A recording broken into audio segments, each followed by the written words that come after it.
Podcast time, baby. Featuring Erin Stoll, Part 2.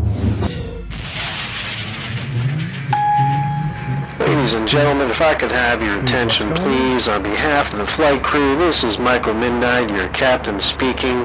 Let me welcome you aboard the Mike Tech Studios podcast, headed to our next episode with Erin Stoll. We should be touching down in on around what drives you and your passions about what you love to do in local time.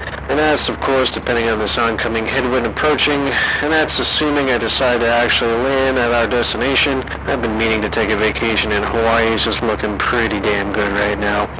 Folks, we just hit our cruising altitude of 11,000 feet, and I have turned off the seatbelt light, which means you are now free to move about this intro as you need be. However, for your own safety, please fasten it when you are seated, in case we encounter any unexpected turbulence, commercial breaks, Battlezords, Godzilla, or my ex's ego. Say Godzilla, we're gonna get sued. We now return you to your in-flight entertainment. Thank you for choosing the Mike Tech Studios podcast, and you have yourself a good day. What has worked best for you as far as for networking? What's been your experiences, the best way to network and, for people to really get to know who you are and to stand out in that manner? Probably through social media, honestly. Really? Social media is everything.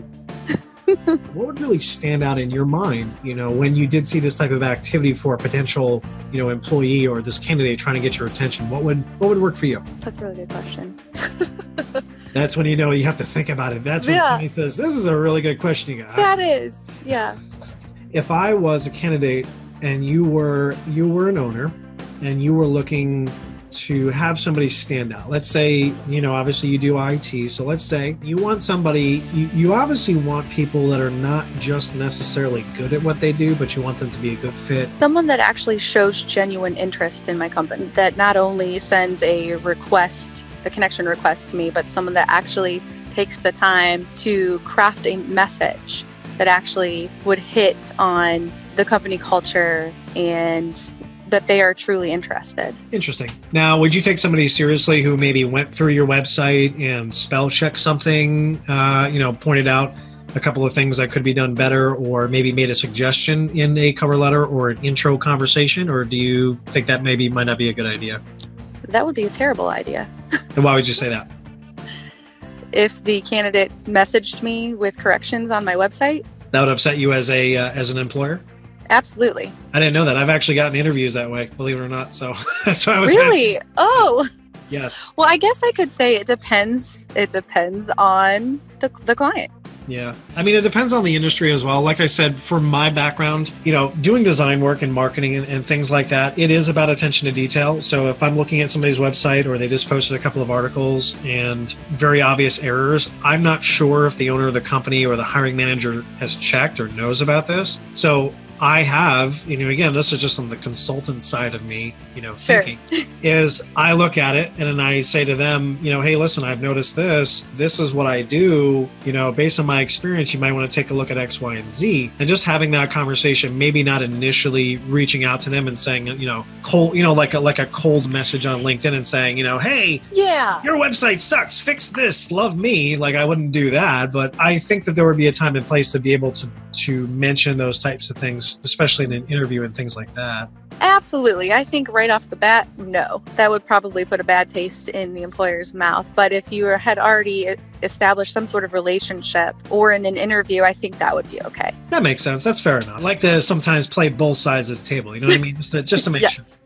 So with the IT recruiting, what is like the biggest headache that you have when you're vetting new candidates and trying to make sure that they know what they know as far as either their background or their coding? Like what's some of the hurdles that you've come up with, in the process? Vetting is always fun. One of the best parts about recruiting. But I've ran into candidates that give me these resumes that look amazing. They've got all these skills and you think they're just so incredibly good and solid for the role. And you talk to them and they can't elaborate on their skills. That is very frustrating. So I would recommend, if you don't have the skills, if you don't have anything to back up what you're putting on paper, don't put it on the resume. Agreed. Now, would that be frustrating? No, I agree. And especially when you are hiring somebody specifically for that skill set, and then you realize they just slightly mention that, and that's not really something that they're into or, have full senior knowledge of. When you see these experiences, is it something where maybe just the potential candidate is a little socially awkward about speaking about it, or they just flat out they don't know what they're talking about at all, or they're not familiar with it at all? It goes both ways. They can be socially awkward, or they know nothing. Yeesh. And then, of course, you have the purple squirrel that you're looking for, which is always amazing. But very difficult to come along by. So. It is.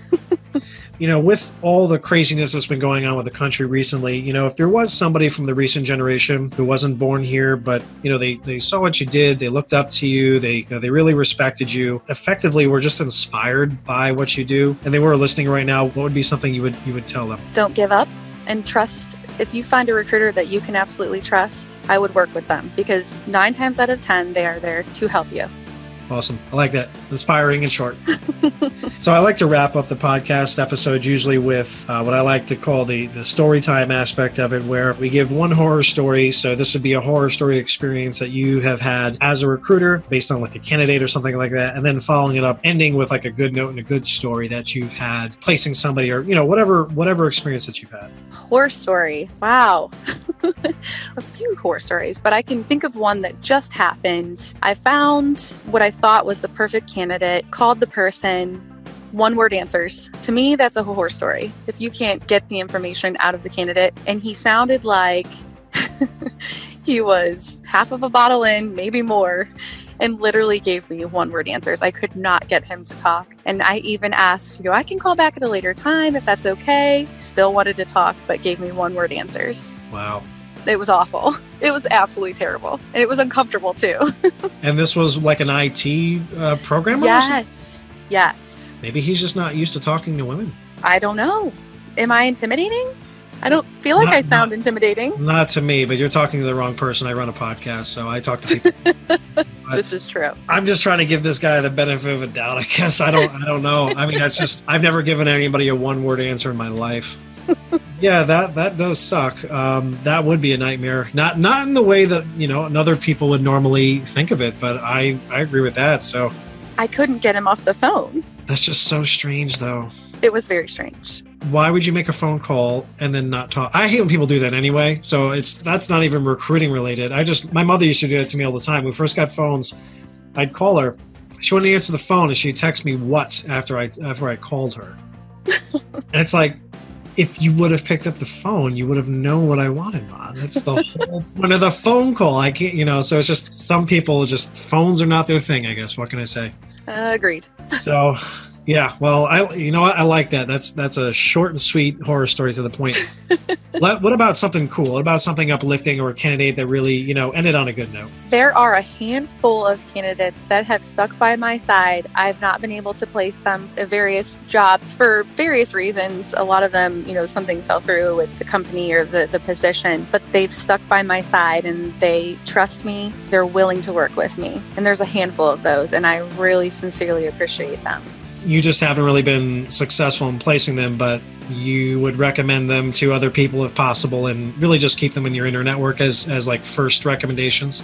Absolutely. If I can't help them, then I will find somebody that can place them somewhere else. That's really cool. And that's usually not something that you hear a recruiter saying. They don't have people on backup. To be able to have a recruiter say, hey, no, these are good people. I haven't found a good fit. And that happens. Right. As a recruiter, you're going to have more candidates available than you do jobs. Right. And it's like, who do I pick? Right. And I'm not just going to place candidates anywhere. I'm going to make sure it's the right fit. That, I think, is going to be our good, awesome story. Erin, I do appreciate you being on the podcast with us. You can find Erin on LinkedIn or through her website at erinstollmusic.com. That's ERINSTOLL music.com. Erin, I appreciate you doing this. I appreciate your time and being on the podcast, and thanks a lot. Thank you so much. This was great.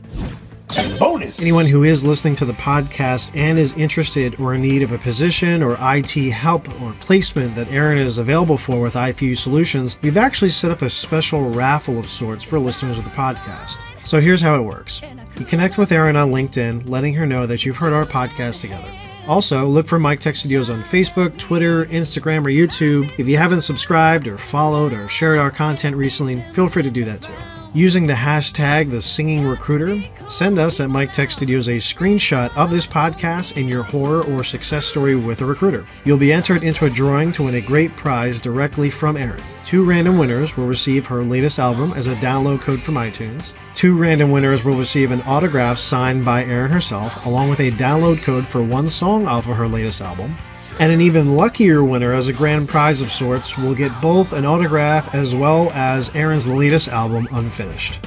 Have your own recruiter candidate story that you want to share with us? If you are listening on YouTube, comment below.